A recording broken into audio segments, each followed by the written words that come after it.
Understanding the phrase, whisper in my ear. Hello everyone, welcome to our English language learning series. Today, we're going to explore a very interesting phrase, whisper in my ear. This phrase is not only common in everyday conversations but also rich in meaning and usage. So, let's dive in and understand what it really means and how you can use it in your daily English communication. The phrase, whisper in my ear, literally means to speak very softly and quietly close to someone's ear. When someone whispers, they produce a very low sound, often to convey something private or confidential.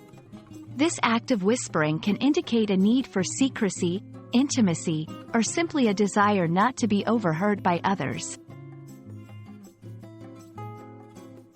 1. In a secretive context. Imagine someone saying, "He whispered in my ear," revealing the secret plan. Here, the whisper signifies the sharing of something confidential. 2. In a romantic setting.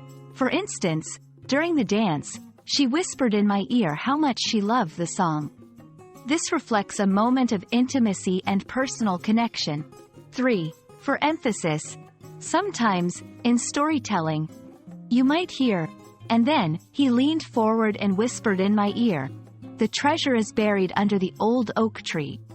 This usage creates drama and emphasizes the importance of the whispered information. While "whisper in my ear" is a straightforward phrase, its interpretation can vary depending on the cultural and social context. In some cultures, whispering can be seen as secretive or even rude, while in others, it's a sign of trust and closeness. It's important to be aware of these nuances when using this phrase. Sometimes, whisper in my ear is used metaphorically. For example, the wind whispered in my ear, bringing news of the coming storm. Here, it personifies the wind and adds a poetic touch to the expression. We hope this video has given you a clear understanding of the phrase, whisper in my ear. Remember, language is not just about words but also about the context and emotions they convey. Keep practicing, and soon you'll be using English phrases like a native speaker. Thank you for watching, and see you in our next video.